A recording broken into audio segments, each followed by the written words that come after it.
Good evening, everyone. Here at the Gabba, behind me are the Gabba Nets. They will not get much more of a run around in the next few days because this test is just about over. England 6 for 134, needing another 43 runs to make Australia bat again. And we are joined tonight by a very special guest. Bharat Sundaresan joins myself and Craddock. Bharat, how are you doing? I'm doing really well. There's a new tagline for CODE Sports, right? No BS, just sport. I'm sorry, tonight you do get BS on a night where we saw a lot of BS from Bazball in England. That's a wonderful segue. I was going to make it myself. What can you say about England? It's a disaster. It is a disaster, Rook. I mean, there are 4 wickets left, and maybe Ben Stokes comes and plays a miracle innings tomorrow. Will Jacks proves that, the vibes that this English team management used to pick players comes good. But none of that will take away from the disaster that was today. I mean, their fast bowlers and their bowlers in particular wilted under the Brisbane sun, and we should credit Australia for that, and we will do a lot of that going forward, Crash and Dan. But I think the batting, what we saw from their batters today on the flattest Gabba pitch we've seen in a long time, at a time when Mitchell Starc, in many ways, is the lone warrior. Scott Boland is Scott Boland, but Mitchell Starc is clutching his side after each over. So he's in pain. He's not 100%. Scott Boland is going on and off the field after every over. You can see his crook or something's up with him. And then you're down to Brendan Doggett and my man Michael Neser. And to forget about game awareness, not to even have the sense to say, batting's never going to get easier in Australia than this, whether it's with regards to the pitch or the bowling attack.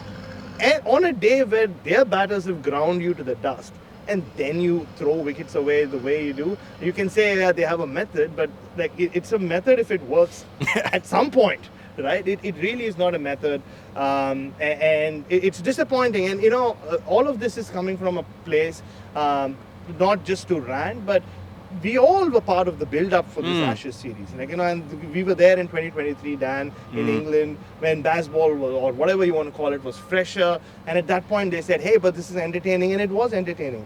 Now it's not entertaining. It's, if anything, taking away from the entertainment. And we have 5 days of cricket is all we've seen, and already it feels like the Ashes itself is done. Yeah, look, thoughts, exactly. And there's been some punctured reputations. Like Harry Brook has disappointed in this series. Ben Duckett's been really disappointing. So much was expected of him. Zach Crawley has been sort of so-so at times. And really, what they do now doesn't matter that much. They'll be 2-0 down tomorrow. So this is basically gone. Incredible, isn't it? 5 days of cricket. For a series we so look forward to. And just before we come to you, Dan, on Harry Brook, I mean, they say he has a method, but you see the 2 innings he's played so far, they're different methods, right? He played every shot in the book, and yes, he's a special talent. He's made 10 hundreds, and he can do things that few batters can do. And he tried doing all of that and in that bizarre first innings, and he fell. Today, he went the other way, where you didn't know what he was trying to do. It's not so much that he was in a shell, but he's trying to defend everything. But defense for England doesn't just mean leaving balls, right? Defense also means going and defending balls that they don't have to play at. And that innings went nowhere. So if they're saying there is a method, we're not seeing it. Nobody's seeing it. No, they look completely muddled. There were probably signs in that Ollie, I'm not sure, I think you were there, that Ollie Pope press conference the other day, giving these long convoluted answers, which didn't really make a lot of sense. Look, to be frank, I heard Marcus Trescothick, their assistant coach, speak after play tonight. I mean, it's just rubbish, really. He's just talking in just absolute cliches, saying that, we didn't talk about driving on the up after Perth. I mean, what the hell are you talking about then? And they're talking about the preparation, the not going to Canberra just looks an absurd decision. And look, we haven't even got to the bowling. I mean, we only really just touched on the bowling. That's up probably worse than the batting. I mean, particularly, it was so promising, but they're good for about 20 overs. We saw that in Perth. They had one session in them. Yeah, they did. And it's just fallen away completely. Jofra Archer, pretty disappointing. Brighton Cast, very disappointing. Gus Atkinson, ditto. Ben Stokes, the only one who really gave a long-standing yelp and looked like he was consistently going to threaten the Aussies. The fielding, the field placements though, I thought the way they handled Mitchell Starc, they sort of let him coast to 77. It's Mitchell Starc, like he's made one Test 50 in the last 9 years. Like, this is not some sort of world-beating player anymore. No good. No, and you know, I can't help thinking that the professional standards set by Jimmy Anderson and Broad, when they were, you know, together for all those years for England, they were, as well as being weak, they were good professionals. They knew what they had to do to prepare for a tour. Yes, at times they struggled in Australia, but they went down with dignity, whereas there was just something flaky about this plan. They had no attacking spearhead. Jofra Archer, seriously, 2 tests in 4 years, and you're going to test Australia. And then, of course, Mark Wood hadn't played since February. Like, it hasn't worked in 100 years. So why could it work now? And, you know, there are some good bowlers there, and these are good cricketers. I mean, you're not talking about a team where there's no talent, there's no potential. No. But, and this question has been asked throughout this Brendan McCullum reign with this English Test team, is what are the bowlers thinking? I mean, put yourself in Bryden Carter's shoes, right? Right? Maybe talks about it, but even if he doesn't within the camp, I'm sure as his head hits the pillow and he feels his legs was that Jofra Archer's pillow, the one he brought to the ground? No, I think I didn't look like Jofra Archer was going to share that pillow with anyone else.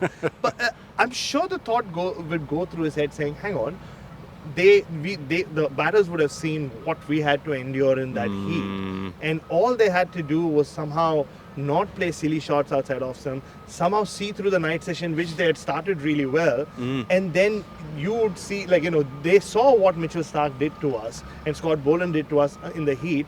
That's all, you know, and I'm sure that thought goes through his head. You know, maybe they don't say it out in public, or maybe he doesn't even say it out in private in this team where apparently you can't talk about anything negative. You are risking some long-term damage here for some of these players and the reputation of this England team. It worked for a year and a half. The law of averages have caught up. At this point, I think it's 12 all in the last 20 odd test matches, and they're going to lose this, and it's not going to look good. They are all contracted till 2027, but you wonder what the repercussions will be. Yes, we'll, you know, even if they go 2-0 down tomorrow, which they will or they should, I can totally imagine them saying, hey, but, you know, we've come back from 2-0. They'll be bullish on that point. I can't, if, like, you know, that's what Marcus Trescothick said, I can't see anyone taking any accountability. And this is where I was stood when I watched the Nets for 4 days. And, you know, generally you see, even 4 years ago, when England were humiliated, but from game to game, they were at least working on their game and trying to rectify the errors from before. Here it was just like, oh, you hit the ball hard last time, hit it harder. No, it's all the holes in the program and the you know, cult, the ideology have been very much exposed. Look, there'll be going to be plenty of time for dissection of England for many weeks over the next 4 or 5 weeks. But let's just focus briefly on Australia, and particularly, and it's only fitting given who we're standing next to, given you led the campaign for him to play Test cricket for many years. He did play, and then he hasn't played for 3 years. And he said tonight, Michael Neser, obviously referring to, took those 2 caught and bowls. He spoke after play. It was a really nice, heartwarming press conference. He goes, look, 12 months ago, did my really bad hammy against India A. He was on fire at the MCG for Australia A, and he thought that was probably it. And you think of all the guys, think of all the guys that have had to go down for him to get a go. Obviously Pat Cummins and Josh Hazlewood, but don't forget Lance Morris was thereabouts. Jai Richardson obviously hasn't got going yet.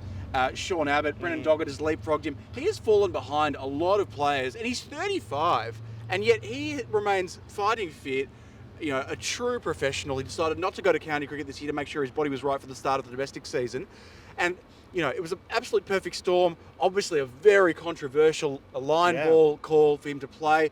On day one, you know, the jury was more than well and truly out on that one, and there was a lot of scorn. You know, it's upset some former spinners and former players. But tonight, Michael Neser proved why they picked him. He paved the way for Australia to, you know, the Starc and Boland inroads would not have happened without those 2 caught and bowls from Michael Neser. And I think the other thing you shouldn't ignore was that, I know he was only 16, but he made some important runs last night. And Mitchell Starc, had he batted under lights last night, different story. He comes out today, gets a chance to, you know, bat in perfect sunshine, hot conditions, flat pitch, and make 77. And that will move to Mitchell Starc. I just want the two of you to give some thoughts on there. Firstly, on Michael Neser, he is the ultimate warrior, right? He's like the Bear Grylls of cricket. Like, he looks the part as well. It almost feels like, you know, I saw this beautiful moment today with him and his kid It's a big kid as well, like Michael Neser. But it feels like he plays a lot of cricket, runs in hard, bats like his life depends on it, and he spends the rest of the time just fighting bears in the jungle. That's what he is. And even if he is fighting bears, he's doing it with the same passion and energy as he does this.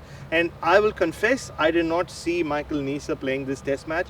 You know why? He's one of the most difficult players to kind of get a read on by just looking at him in the nets, because he's always bowling with the same energy. Yeah. He's always batting with the same energy. He's bringing the same energy to every training session and every game, whether it's for Queensland or it's for Brisbane Heat or the Strikers when he used to play, and now in his third test match. And the 2 wickets, we'll come to his batting, the 2 wickets came at such a crucial time, because once again it looked like England were getting a start and getting a bit of more. Ollie Pope looked completely out of sorts, but he just punched a couple of balls down the ground, a couple of boundaries of Starc.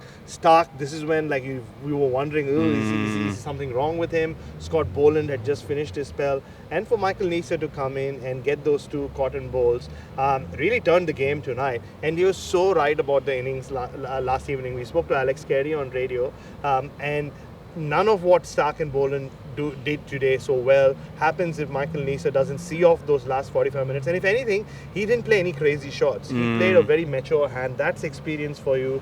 And I've spoken to him about this in the past. He doesn't know when his next test match is going to come, but he wakes up every day preparing like it can be tomorrow. And let's be frank, there's every chance that tomorrow is his last day as a test cricketer. He's 35, other guys are coming back. There's every chance he doesn't play again. No, that's right, because Cummins is coming back, Lyon's coming back, so where could he find another thing? And, he's a player who, had he been born in New Zealand, I remember Greg Chappell said he probably would have played 70 tests. Yeah. But here there was no spot for him. They could have done with him today when they were down 2 quicks. Yes, that's true. But if this is the end, what a lovely memory for your last test. Dad, what was your last, if it is, I played at the Gabba, took a couple of beautiful wickets, scored important runs, and we had a celebration like you wouldn't believe when we won. So, that not a bad way to finish. And then the other thing he would tell his son is, and the son would hear the story and go, and Dad, what was that hashtag? He'd be saying, hashtag Neser must play.